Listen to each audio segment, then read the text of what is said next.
Hello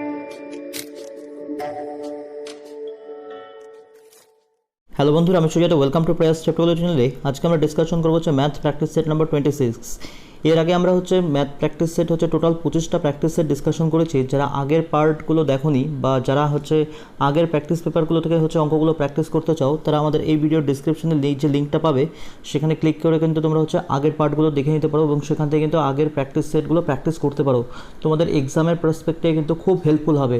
তো দেখো, আজকে হচ্ছে আমাদের ম্যাথ প্র্যাকটিস সেট নাম্বার 26। এখানে ফার্স্ট কোশ্চেনটা যেটা বলেছে, একটি আয়তক্ষেত্রের দৈর্ঘ্য এবং প্রস্থের অনুপাত 5:4 এবং আয়তক্ষেত্রটির ক্ষেত্রফল 500 বর্গমিটার হলে আয়তক্ষেত্রটির পরিসীমা কত? ফার্স্ট অফ অল, একটা আয়তক্ষেত্রের দৈর্ঘ্য আমার বলে দেওয়া হচ্ছে 5:4, অর্থাৎ অনুপাতটা 5:4। আমরা আয়তক্ষেত্রের দৈর্ঘ্যটা ধরে নিতে পারি 5x, যেখানে প্রস্থটা হচ্ছে 4x। তাহলে আয়তক্ষেত্রের যেটা ক্ষেত্রফল সেটা হচ্ছে দৈর্ঘ্য গুণ প্রস্থ। তাহলে আমরা বলতে পারি 5x × 4x সমানই হচ্ছে 500। যেখান থেকে আমরা বলতে পারি 20x² হচ্ছে 500। যদি আমরা 0 0 কেটে দিই, 2 দিয়ে 50কে কাটলে আমরা পাবো 25। তাহলে আমরা এখান থেকে বলতে পারি x² = 25, যেখান থেকে আমরা x বলতে পারি 5। তাহলে যেটা আমাদের দৈর্ঘ্য সেটা আমরা বলতে পারি 5 × 5, যেটা হচ্ছে 25। আর যেটা আমাদের প্রস্থ সেটা হচ্ছে 4 × 5, অর্থাৎ 20। তাহলে দৈর্ঘ্য আমরা পেলাম 25 এবং প্রস্থ হচ্ছে 20 মিটার। তাহলে আমাদের যেটা বের করতে হবে সেটা হচ্ছে আয়তক্ষেত্রটির পরিসীমা। তাহলে আমাদের এরপরে যদি আমরা স্টেপটা লিখি, এটুকু তোমরা একটা স্ক্রিনশট নিয়ে নাও। তাহলে এরপরে যেটা আমরা লিখতে পারি, আয়তক্ষেত্রের পরিসীমার ফর্মুলা হচ্ছে 2 × দৈর্ঘ্য প্লাস প্রস্থ। তাহলে যেটা আমাদের হচ্ছে দৈর্ঘ্য সেটা আমরা পেয়েছি 25, আর যেটা আমাদের প্রস্থ সেটা আমরা পেয়েছি 20। তাহলে 25 আর 20 যোগ করলে 45, তাদেরকে 2 দিয়ে গুণ করলে আমরা পাবো 90। অর্থাৎ আমরা বলতে পারি আয়তক্ষেত্রের পরিসীমা হচ্ছে 90 মিটার। তাহলে আমাদের যেটা অ্যান্সার সেটা হচ্ছে অপশন সি। আশা করি ক্লিয়ার। নেক্সট কোশ্চেনটা দেখব। 2 নম্বর কোশ্চেনটা বলেছে 1250 টাকা এ, বি এবং সি এর মধ্যে এরূপে ভাগ করা হয় যে এ পায় বি এর 2/9 অংশ এবং সি পায় এর 3/4 অংশ, তবে এ কত টাকা পায়? ফার্স্ট অফ অল বলেছে, দেখো 1250 টাকা টোটাল ভাগ করা হয়েছে এ বি সি এর মধ্যে। তাহলে এ কত পাচ্ছে? এ পাচ্ছে বি এর 2/9 অংশ, তাহলে বি × 2/9। তাহলে যেখান থেকে আমরা বলতে পারি a/b = 2:9, এটা আমরা বলতে পারি। আবার আমার কি বলেছে, সি পায় এর 3/4 অংশ। তাহলে আমরা এখান থেকে বলতে পারি সি = এর 3/4, a গুণ 3/4। তাহলে আমরা এখান থেকে বলতে পারি c/a আমরা বলতে পারি 3:4। এবার তুমি একটা জিনিস দেখো, দুটো জায়গায় তোমার আছে a এখানে হচ্ছে 4, এখানে হচ্ছে 2। তাহলে এখানেও আমরা a কে 4 করে দিই, তাহলে আমরা এখানে 2 দিয়ে গুণ করে দিলাম। তাহলে আমরা এখান থেকে a পাচ্ছি 4, b পাচ্ছি 18, আর যেটা আমাদের c সেটা হচ্ছে 3। তাহলে এটাই হচ্ছে আমাদের ABC এর অনুপাত পেয়ে গেলাম আমরা। এবার আমাদের টোটাল কত টাকা ভাগ করা হয়েছে? 1250 টাকা। তাহলে আমাদের দেখো ইউনিটে যদি আমরা যোগ করি, 4 আর 18 যোগ করলে 22, আর 3 যোগ করলে 25। তাহলে আমরা বলতে পারি যেটা আমাদের 25 ইউনিট সেটাই হচ্ছে 1250 টাকা। এটুকু তোমরা একটা স্ক্রিনশট নিয়ে রাখো। এরপরে যদি আমরা এটাকে ক্যালকুলেশন করি, তাহলে এখান থেকে দেখো আমরা যেটা লিখতে পারি যে 25 ইউনিট সমান যদি 1250 টাকা হয়, 1 ইউনিট সমান আমরা বলতে পারি 50 টাকা। আর যেটা আমাদের ABC এর যেটা আয়ের অনুপাত বেরিয়েছে, যেটা আমাদের তাদের টাকার অনুপাত যেটা বেরিয়েছে সেটা হচ্ছে 4:18:3। তাহলে আমাকে যেটা বের করতে হচ্ছে এ কত টাকা পায়। তাহলে 1 ইউনিট সমান যদি 50 হয়, তাহলে 4 ইউনিট সমান কত বলতে পারি আমরা? সেটা হচ্ছে 200 টাকা। তাহলে আমরা বলতে পারি এ পায় 200 টাকা। তাহলে অপশান এ হবে আমাদের অ্যান্সার। আশা করি ক্লিয়ার, কোথাও কোনো সমস্যা নেই। নেক্সট কোশ্চেনটা দেখব। 3 নম্বর কোশ্চেনটা বলেছে, দুজন ব্যক্তির হচ্ছে মাসিক আয়ের অনুপাত 2:3 এবং তাদের ব্যয়ের অনুপাত 5:9। তাদের প্রত্যেকের সঞ্চয় 600 টাকা হলে তাদের মাসিক আয় কত? ফার্স্ট অফ অল দেখো, প্রথম ব্যক্তির আয় বলে দেওয়া 2x, যেখানে দ্বিতীয় ব্যক্তির আয় বলে দেওয়া 3x, অর্থাৎ অনুপাতটা 2:3। তাই প্রথম ব্যক্তির আয় ধরে নিলাম 2x, দ্বিতীয় ব্যক্তির আয় হচ্ছে 3x। যদি তাদের হচ্ছে মাসিক সঞ্চয়টা আমরা বাদ দিয়ে দিই, তাহলে আমরা যেটা পাবো সেটা পাবো তাদের হচ্ছে ব্যয়, আর সেই ব্যয়ের অনুপাতটা এখান থেকে দেওয়া হচ্ছে 5:9। তাহলে এখান থেকে যদি আমরা এই ইকুয়েশনটা সলভ করি, তাহলে কিন্তু আমরা হচ্ছে প্রথম ব্যক্তি আর দ্বিতীয় ব্যক্তির আয়টা কিন্তু আমরা বের করে নিতে পারি। আশা করি এটা তোমরা নিজেরা পারবে সলভ করতে, তা আমি এটা আর করছি না। এবার দেখো, এটা যদি আমরা শর্ট অ্যাপ্রোচে করি তাহলে কী করে করতে পারি একবার দেখে নিই। ফার্স্ট অফ অল, এখানে দুজন ব্যক্তির হচ্ছে মাসিক আয়ের অনুপাত বলে দেওয়া আমার 2:3, আর তাদের যেটা ব্যয়ের অনুপাত সেটা হচ্ছে 5:9। এবার দেখো, বেসিক্যালি আমরা যে অঙ্কগুলো পেয়ে থাকি, প্রথমে হচ্ছে আয় এবং ব্যয়ের এদের মধ্যে যে ডিফারেন্সটা হয়, ইউনিট ডিফারেন্সটা কিন্তু সেম হয়। দেখো 2 থেকে 5 তুমি যদি যাও, এখানে তোমার হচ্ছে ইউনিট ডিফারেন্স হচ্ছে 3, আর 3 থেকে 9 এখানে তোমার ইউনিট ডিফারেন্স হচ্ছে 6। তাহলে আলাদা আলাদা হচ্ছে। তাহলে যেহেতু তোমার হচ্ছে ইউনিটটা সেম নেই, মানে ইউনিটের ডিফারেন্সটা সেম নেই, তাহলে কিন্তু আমরা এটা শর্ট অ্যাপ্রোচে আমাদের করতে একটু সমস্যা হবে। তাহলে সেক্ষেত্রে আমরা কি করতে পারি? ফার্স্ট অফ অল দেখো, এটাকে আমরা এরকমভাবে করতে পারি, আয়ের অনুপাত আমার বলে দেওয়া 2:3, যেখানে ব্যয়ের অনুপাত বলে দেওয়া 5:9। এবার আমাকে পার্থক্যটা আমি ইকুয়াল করব কি করে, 5 আর 9 এদের মধ্যে ডিফারেন্স কত, 4। এই পুরোটাকে আমরা গুণ করব 4 দিয়ে। আর এখানে 3 আর 2 এর মধ্যে ডিফারেন্স কত, 1। এই পুরোটাকে আমরা গুণ করব 1 দিয়ে। তাহলে আমরা কত পাবো, প্রথমে আমরা যেটা আয়ের অনুপাত পাবো সেটা পাবো হচ্ছে 8:12, যেখানে ব্যয়ের অনুপাতটা আমরা পাবো সেটা হচ্ছে 5:9। তাহলে দেখো 8 আর 5 এর মধ্যে ডিফারেন্স হচ্ছে 3, যেখানে 12 আর 9 এর মধ্যে ডিফারেন্স হচ্ছে 3। তাহলে এইটুকুই আমাদের প্রয়োজন ছিল। দেখো ডিফারেন্সটা ইকুয়াল হয়ে গেল। তাহলে ডিফারেন্স যদি ইকুয়াল হয়ে যায় তাহলে আমরা এখান থেকে লিখতে পারি, তাহলে এখান থেকে যেটা আমরা লিখতে পারি, যেটা আমাদের হচ্ছে 3 ইউনিট, যেটা আমাদের 3 ইউনিট, সেই 3 ইউনিট সমান সমান আমরা বলতে পারি এখান থেকে 600 টাকা। তাহলে 3 ইউনিট সমান সমান যদি 600 টাকা বলি, তাহলে 1 ইউনিট সমান সমান আমরা কত বলতে পারি এখান থেকে, 1 ইউনিট সমান সমান আমরা বলতে পারি 200 টাকা। আর যেটা আমাদের বের করতে হবে যে তাদের হচ্ছে মাসিক আয়, তাদের মাসিক আয়ের অনুপাতটা এখন কত, 8 আর 12। তাহলে 1 ইউনিট সমান সমান যদি 200 হয়, 8 ইউনিট সমান সমান কত হবে, 1600 টাকা। আর দ্বিতীয় জনের হচ্ছে মাসিক ইউনিট কত, মাসিক আয়ের ইউনিটটা হচ্ছে 12 ইউনিট। তাহলে আমরা বলতে পারি 12 গুণ হচ্ছে 200, যেটা হচ্ছে 2400 টাকা। তাহলে প্রথম ব্যক্তির আয় হচ্ছে 1600, দ্বিতীয় ব্যক্তির আয় হচ্ছে 2400। এইভাবে কিন্তু আমরা করতে পারি। এছাড়াও চাইলে কিন্তু আমরা এখানে অপশানগুলো টেস্ট করেও করতে পারি। অপশানগুলোর টেস্ট আমি আর এখানে করছি না, আমরা হচ্ছে পরের হচ্ছে পার্টে ডিসকাশন করব হচ্ছে অপশান টেস্ট নিয়ে। ক্লিয়ার? নেক্সট কোশ্চেনটা দেখব। কোশ্চেনটা বলেছে একটি ঘড়ির ধার্য মূল্য 160 টাকা। এক ক্রেতা ঘড়িটি হচ্ছে 122 টাকা 40 পয়সায় ক্রয় করে। পরপর দুটো ছাড় পাওয়ার পর প্রথম ছাড় হচ্ছে 10% পেলে দ্বিতীয় ছাড় কত শতাংশ? প্রথমত হচ্ছে একটা ঘড়ির ধার্য মূল্য ছিল তোমার 160 টাকা এবং ক্রেতা সেই ঘড়িটা কিনতে পেরেছে হচ্ছে 122 টাকা 40 পয়সাতে। কখন? যখন তিনি পরপর দুটো ছাড় পেয়েছেন। প্রথম ছাড়টা হচ্ছে 10%, দ্বিতীয় ছাড়টা আমাদের বের করতে হবে। তাহলে দেখো প্রথমে যদি আমার যেটা ধার্য মূল্য সেটা যদি 160 টাকা থেকে থাকে, তাহলে প্রথমে হচ্ছে 160 টাকা যদি 10% তাকে ছাড় দেওয়া হয়, তাহলে সে প্রথমে ছাড় পেয়েছে 16 টাকা। তাহলে ঘড়িটার যেটা দাম হয়ে গেল, 160 থেকে 16 মাইনাস করলে ঘড়িটার দাম হয়ে গেল আমরা বলতে পারি 144 টাকা। 144 টাকা হয়ে গেল ঘড়িটার দাম। এবার 144 টাকার পরে তাকে আবার একটা ডিসকাউন্ট দেওয়া হয়েছে, যে কারণে কিন্তু ঘড়িটার দাম হয়েছে 122 টাকা 40 পয়সা। তাহলে কত টাকা ছাড় দেওয়া হলো সেটাকে আমরা ক্যালকুলেশন করব। এটুকু তোমরা একটা স্ক্রিনশট নিয়ে রাখো। তাহলে দেখো এরপরে যেটা আমরা লিখতে পারি, যেটা ঘড়িটার হচ্ছে পরবর্তীতে দাম হলো 144 টাকা, সেখান থেকে যদি আমরা 122 টাকা 40 পয়সা মাইনাস করে দিই, তাহলে যেটা আমরা পাবো সেটা পাবো হচ্ছে 144 থেকে 22 টাকা 40 পয়সা, 122 টাকা 40 পয়সা মাইনাস করলে তুমি পাবে 21 টাকা 60 পয়সা। অর্থাৎ এত টাকা এক্স্যাক্টলি যেটা ছাড় দেওয়া হলো, এখন কিন্তু সেটা 144 টাকার উপরে ছাড় দেওয়া হলো। তাহলে আমরা বলতে পারি যেটা আমাদের 21 টাকা 60, আমি এখানে 21.6 লিখলাম, সেটা আমাদের ছাড় দেওয়া হলো 144 টাকার উপর। আর পার্সেন্টেজ করার জন্য আমাদের 100 দিয়ে আবার মাল্টিপ্লাই। আশা করি বুঝতে পারলে। প্রথমে ঘড়িটার দাম ছিল 160 টাকা, 10% ছাড় দেওয়ার পর ঘড়িটার দাম হলো 144 টাকা। এবার ক্রেতা কিনেছে 122 টাকা 40 পয়সায়, তার মানে তাকে আমরা বলতে পারি আরও 21 টাকা 60 পয়সা ছাড় দেওয়া হয়েছে। কতর উপর? 144 টাকার উপর। আর পার্সেন্টেজ বের করার জন্য 100 দিয়ে মাল্টিপ্লাই। তাহলে এটুকু আমাদের ক্যালকুলেশন করতে হবে। তাহলে এখান থেকে যদি আমরা মাল্টিপ্লাই করে দিই, 21.6কে যদি 100 দিয়ে মাল্টিপ্লাই করে দিই, আমরা পাবো 2160 ডিভাইডেড বাই হচ্ছে 144। এটুকু যদি আমরা ফ্রেশভাবে ক্যালকুলেশন করি, এটুকু তোমরা একটা স্ক্রিনশট নিয়ে রাখো। তাহলে দেখো এখান থেকে যদি আমরা ক্যালকুলেশন করি, আমরা পাচ্ছি 2160 ডিভাইডেড বাই হচ্ছে 144। যদি তুমি হচ্ছে 72 দিয়ে কেটে দাও এটাকে, 72কে 2 দিয়ে গুণ করলে আমরা পাবো 144, আর 72কে 3 দিয়ে গুণ করলে আমরা পাবো 216। তাহলে এখানে আমরা উপরে পাচ্ছি 30, এখানে হচ্ছে 2, আর 30কে 2 দিয়ে ডিভাইড করলে আমরা পাবো 15। তাহলে আমরা বলতে পারি দ্বিতীয় যে ছাড়ের পরিমাণ সেটা হচ্ছে 15%। তাহলে অপশান সি হবে আমাদের অ্যান্সার। আশা করি ক্লিয়ার। নেক্সট কোশ্চেনটা দেখব। 5 নম্বর কোশ্চেনটা বলেছে এক খুচরো বিক্রেতা 36টি কলমের ধার্য মূল্যে 40টি কলম ক্রয় করে এবং বিক্রি করার সময় ধার্য মূল্যের উপর 1% ছাড় দেয়, তবে তার কত শতাংশ লাভ হয়? এই অঙ্কটা আমি আগের প্র্যাকটিস পেপারেও একবার ডিসকাশন করেছিলাম, তো সেখানে কিন্তু অনেকের তোমাদের কিছু সমস্যা হয়েছিল, আমি এই জন্য এই কোশ্চেনটা আরেকবার নিয়েছি। প্রথমে দেখো এখানে কি বলা, এক খুচরো বিক্রেতা 36টি কলমের ধার্য মূল্যে 40টা কলম ক্রয় করে। ফার্স্ট অফ অল হচ্ছে একটা কলমে তুমি ধার্য মূল্য ধরে নাও 1 টাকা, তাহলে 36টা কলমের ধার্য মূল্য কত হবে? সেটা হচ্ছে 36 টাকা। কিন্তু খুচরো বিক্রেতা 36 টাকায় কলম কিনেছে 40টা, তাহলে তার প্রত্যেকটা কলমে ক্রয় মূল্য কত বলতে পারি 36/40, যেটা আমরা বলতে পারি সেটা হচ্ছে 9/10 টাকা। তাহলে তার যেটা ক্রয় মূল্য সেটা আমরা বলতে পারি 9/10 টাকা। এবার দেখো কি বলেছে, বিক্রি করার সময় ধার্য মূল্যের উপর সে 1% ছাড় দেয়, অর্থাৎ যদি তার ধার্য মূল্য 1 টাকা হয় তাহলে তার বিক্রয় মূল্য কত হবে 1 টাকার 1% ছাড়, যেটা আমরা বলতে পারি 99%, অর্থাৎ 99/100। তাহলে যেটা আমরা বলতে পারি তার যেটা বিক্রয় মূল্য সেটা হচ্ছে 99/100 এত টাকা। তাহলে এটা হচ্ছে আমাদের বিক্রয় মূল্য আর এই হচ্ছে আমাদের ক্রয় মূল্য। আশা করি ক্লিয়ার হলো। এবার দেখো যদি আমরা এরপরে যদি এটাকে ক্লিয়ারভাবে আরও ফ্রেশভাবে হচ্ছে ক্যালকুলেশন করি, তাহলে আমাদের যেটা বিক্রয় মূল্য সেটা আমরা পেলাম 99/100 আর যেটা আমাদের ক্রয় মূল্য সেটা হচ্ছে 9/10।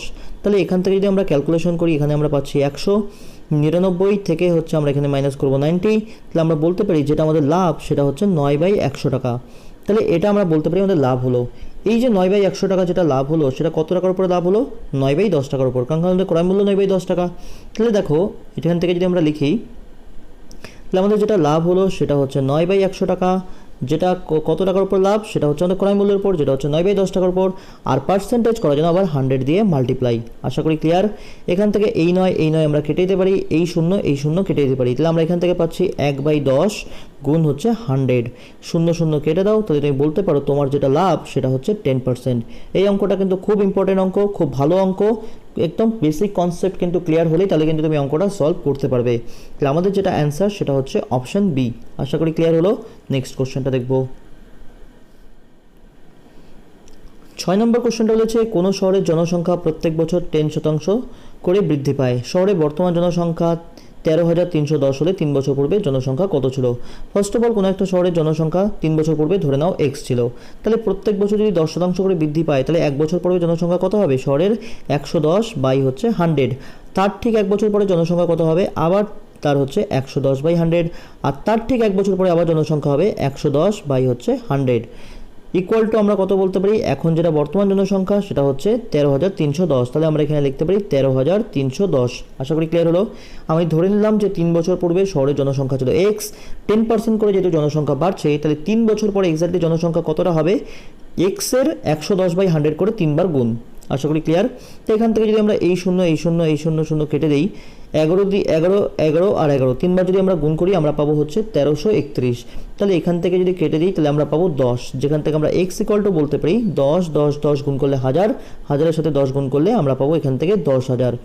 তাহলে আমরা বলতে পারি 3 বছর পূর্বে শহরের যেটা জনসংখ্যা ছিল সেটা ছিল 10,000। তাহলে অপশান এ হবে আমাদের অ্যান্সার। আশা করি ক্লিয়ার।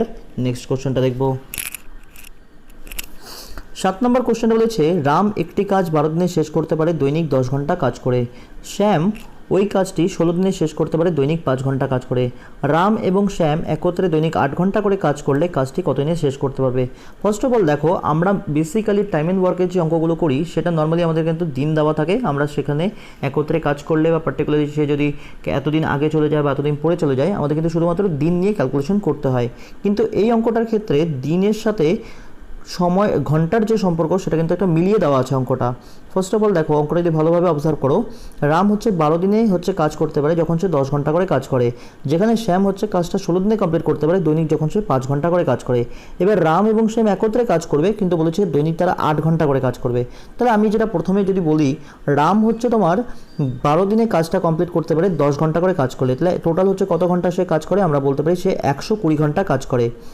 তাহলে 120 ঘন্টা সে যদি কাজ করে তাহলে 8 ঘন্টা করে কাজ করলে তার কতদিন কাজ করতে হবে? 120কে যদি আমরা 8 দিয়ে ভাগ করে দিই তাহলে আমরা বলতে পারি যদি সে 8 ঘন্টা করে কাজ করে রাম হচ্ছে 15 দিন কাজ করতে পারে, অর্থাৎ 15 দিনে কাজটা কমপ্লিট করতে পারে। যদি আমরা শ্যামের ক্ষেত্রে বলি, শ্যামটা আমি এখানে এস লিখলাম, শ্যাম হচ্ছে 16 দিনে কাজটা কমপ্লিট করতে পারে 5 ঘন্টা করে কাজ করে, তাহলে আমরা বলতে পারি 16 গুণ 5, অর্থাৎ শ্যাম হচ্ছে টোটাল 80 ঘন্টা কাজ করে। যদি সে 80 ঘন্টা কাজ করে তাহলে 8 ঘন্টা করে কাজ করে তাকে কতদিন কাজ করতে হবে? 80কে আমরা ভাগ করব 8 দিয়ে, তাহলে আমরা বলতে পারি যে শ্যাম 10 দিন কাজ করবে যদি সে 8 ঘন্টা করে কাজ করে। বাস আমাদের ক্যালকুলেশন হয়ে গেল। রাম এবং শ্যাম দুজনেই আমরা পেয়ে গেলাম হচ্ছে 8 ঘন্টা করে কাজ করলে রাম কাজটা করতে পারে 15 দিনে, যেখানে শ্যাম কাজটা করতে পারে 10 দিনে। এবার আমাদের ওটাই বের করতে বলেছে যে রাম এবং শ্যাম একত্রে কাজটা দৈনিক হচ্ছে 8 ঘন্টা করে করে তাহলে কাজটা কতদিনে কমপ্লিট করতে পারবে? আমরা দুজনকেই তো প্রথমে 8 ঘন্টা করে বের করে নিলাম, এবার শুধুমাত্র আমরা দিনে ক্যালকুলেশন করব। আশা করি এখন তোমরা নিজেরাই পারবে সলভ করতে। চলো একবার দেখে নিই।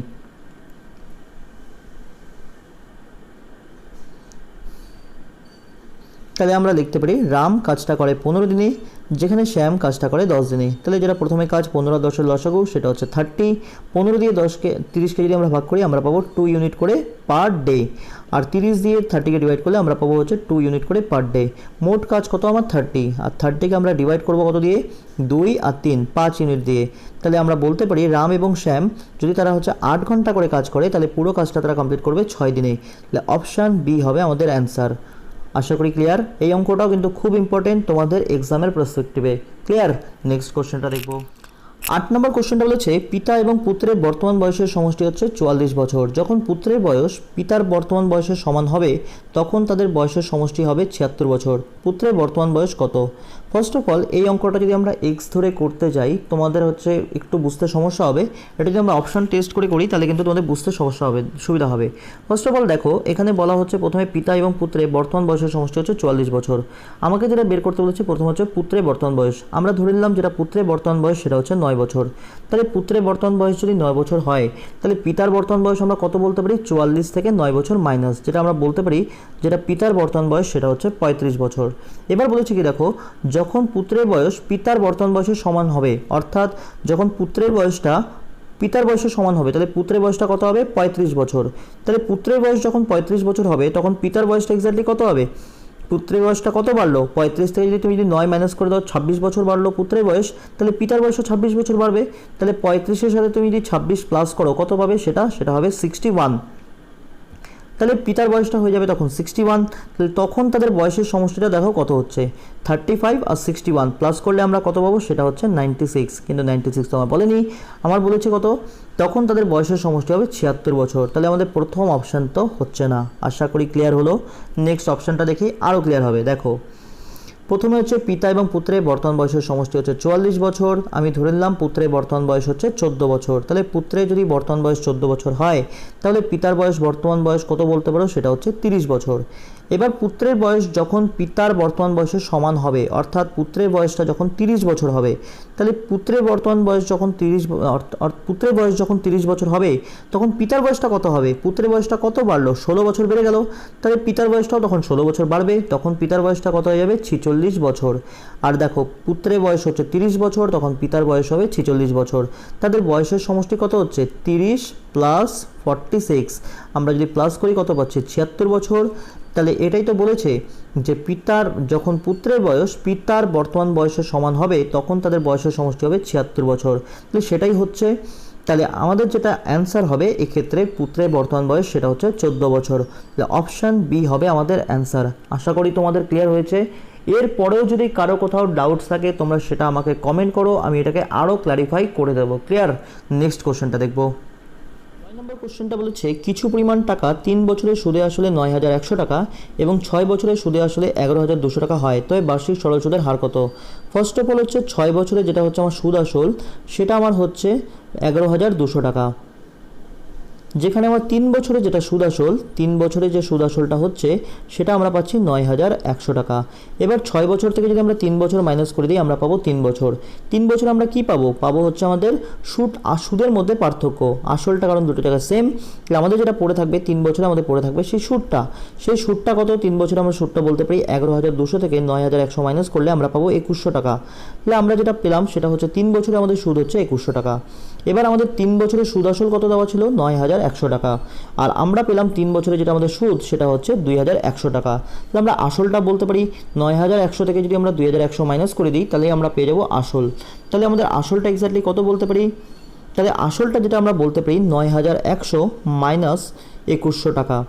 তাহলে আমরা যেটা বলতে পারি আসলটা হচ্ছে আমাদের তাহলে 7,000 টাকা। তাহলে আমাদের যেটা বের করতে বলেছে সেটা হচ্ছে সুদের হার। তাহলে দেখো তাহলে আমাদের আসল পেলাম 7,000 টাকা আর 3 বছরে আমরা সুদটা পেয়েছি 2,100 টাকা, আর আমাদের সময়টা এক্স্যাক্টলি 3 বছর। তাহলে আমরা লিখবো সময়টা 3 বছর, যেখানে আমরা সুদ পেয়েছি 3 বছরে 2,100 টাকা, আসলটা আমরা পাচ্ছি 7,000 টাকা। আমাদের যেটা বের করতে হবে সেটা হচ্ছে সুদের হার। এখন তো আশা করি আমরা নিজেরা পারবো ক্যালকুলেশন করতে, তাহলে একবার দেখে নিই। তাহলে যেটা আমি লিখতে পারি, যেটা আমার 3 বছরে যেটা সুদ সেটা হচ্ছে 2100 টাকা, যেটা আমাদের প্রিন্সিপাল সেটা হচ্ছে 7000 টাকা, সময় আমাদের 3 বছর, সুদের হার হচ্ছে আর বাই হচ্ছে 100। এখান থেকে এই দুটো শূন্য আমরা কাটতে পারি, এই শূন্য কাটতে পারি, 3 × 21 গুণ করলে 210কে 21 দিয়ে কাটলে 10। আমরা যেটা বলতে পারি যে সুদের হার হচ্ছে আমাদের 10%। তাহলে আমাদের যেটা অ্যান্সার সেটা হচ্ছে অপশন বি। আশা করি ক্লিয়ার। নেক্সট কোশ্চেনটা দেখব। 10 নম্বর কোশ্চেনটা বলেছে কিছু পরিমাণ টাকার বার্ষিক হচ্ছে 7% সুদের হারে 2 বছরের সরল সুদ 1400 টাকা হলে তবে একই সময়ের জন্য একই সুদের হারে জটিল সুদ কত টাকা হবে। ফার্স্ট অফ অল দেখো, এখানে তোমার হচ্ছে সরল সুদ বলে দেওয়া, সরল সুদ কত টাকা বলে দেওয়া সেটা হচ্ছে 1400 টাকা, সময়টা আমার বলে দেওয়া 2 বছর, যেখানে সুদের হারটা আমার বলে দেওয়া 7%। আমাকে যেটা বের করতে হবে যে জটিল সুদটা আমার বের করতে হবে। সময়টা আমাকে একই রাখা হবে, সময় আমার 2 বছর থাকবে, আর যেটা সুদের হার সেটাও কিন্তু 7%ই থাকবে, অর্থাৎ আসলটাও একই থাকবে। তাহলে দেখো, আমরা যদি এইভাবে চিন্তা করি যে সরল সুদটা যদি 2 বছরে যদি 1400 টাকা আমরা পেয়ে থাকি, তাহলে সরল সুদটা আমরা প্রথম বছর পেয়েছি 700 টাকা, দ্বিতীয় বছর পেয়েছি 700 টাকা। তাহলে জটিল সুদের ক্ষেত্রে কি হবে, জটিল সুদের ক্ষেত্রে আমরা সেমভাবে প্রথম বছর 700 টাকা পাবো, দ্বিতীয় বছরও 700 টাকা পাবো, প্লাস আমাদের যে প্রথম বছরের সুদ তার উপরে কিন্তু আমরা একটা সুদ পাবো, অর্থাৎ 700 টাকার উপর 7% ইন্টারেস্টে এক বছরে কিন্তু আমরা একটা সুদ পাবো। তাহলে 700 টাকার 7% এক বছরের জন্য কত হবে, 700 টাকার যদি তুমি 7% ইন্টারেস্টে এক বছরে একটা সুদ ক্যালকুলেশন করে দেখো, তাহলে তুমি যেটা পাবে সেটা হচ্ছে 49 টাকা। অর্থাৎ 700 টাকার ওপর এক বছরের যে সুদটা আমরা পাবো জটিল সুদের ক্ষেত্রে সেটা পাবো আরও 49 টাকা। আমাদের জটিল সুদ যেটা আমরা পাবো 2 বছরের ক্ষেত্রে সেটা আমরা পাবো 700 + 700 + 49, সেটা আমরা বলতে পারি সেটা পাবো 1449 টাকা। তাহলে অপশান সি হবে আমাদের অ্যান্সার। ফার্স্ট অফ অল এটা যদি তুমি বেসিক অ্যাপ্রোচে করো, সিম্পল ইন্টারেস্ট থেকে তোমাকে প্রিন্সিপাল বের করতে হবে, তারপরে তোমাকে কম্পাউন্ড ইন্টারেস্ট বের করতে হবে, কোনো কিছু আমাদের প্রয়োজনই নেই এগুলো করার। ফার্স্ট অফ অল আমাদের হচ্ছে সরল সুদটা বলে দেওয়া 1400 টাকা, 2 বছরের ক্ষেত্রে সুদের হার 7%। তাহলে আমরা বলতে পারি যে প্রথম বছর আমি সরল সুদ পাবো 700 টাকা, দ্বিতীয় বছর 700 টাকা, কারণ সরল সুদটা আমরা প্রত্যেক বছর সমানভাবে পাই। জটিল সুদের ক্ষেত্রে তাহলে কি হবে, প্রথম বছর আমরা 700 টাকা পাবোই, কারণ প্রথম বছর সরল সুদ আর জটিল সুদের মধ্যে কোনো পার্থক্য নেই। দ্বিতীয় বছর আমরা এই 700 টাকা পাবো আসলের উপর, আর প্রথম বছর যে 700 টাকা আমরা সুদটা পেয়ে আছি তার উপরে কিন্তু একটা 7% ইন্টারেস্ট আমরা সুদ পাবো। জটিল সুদের ক্ষেত্রে এটাই নিয়ম। তাহলে 700 টাকার 7% তুমি ক্যালকুলেশন করে দেখছো 49 টাকা পাচ্ছ। তাহলে জটিল সুদ তোমার হবে 700 + 700 + 49, অর্থাৎ 1449 টাকা। তাহলে আমাদের যেটা অ্যান্সার সেটা হচ্ছে অপশান সি। আশা করি ক্লিয়ার। এরপরেও যদি কারো কোথাও ডাউটস থাকে তোমরা অবশ্যই সেটা আমাকে কমেন্ট সেকশনে কমেন্ট করে জানাতে পারো, আমি সেটা কিন্তু অবশ্যই পরের পার্টে ক্ল্যারিফাই করে দেবো। ক্লিয়ার? তো এই হচ্ছে আমাদের ম্যাথ প্র্যাকটিস সেট নাম্বার 26। এখানেও মিলে আমরা 10টা কোশ্চেন ডিসকাশন করলাম। আশা করি তোমাদের প্রত্যেকটা কনসেপ্ট ক্লিয়ার হয়েছে। এরপরে যদি কারো কোথাও ডাউটস থাকে অবশ্যই তোমরা সেটা আমাকে কমেন্ট করতে পারো। আর তোমাদের প্রত্যেকের কাছে আমার একটাই অনুরোধ, এই ভিডিওগুলো দিয়ে তোমাদের কোনো হেল্প হলে প্লিজ তোমরা এই ভিডিওগুলো শেয়ার করো, তোমাদের বন্ধুদের মধ্যে চ্যানেলটা অবশ্যই সাবস্ক্রাইব করো, আর বেল আইকনটা অবশ্যই প্রেস করো। Thank you, God bless you all.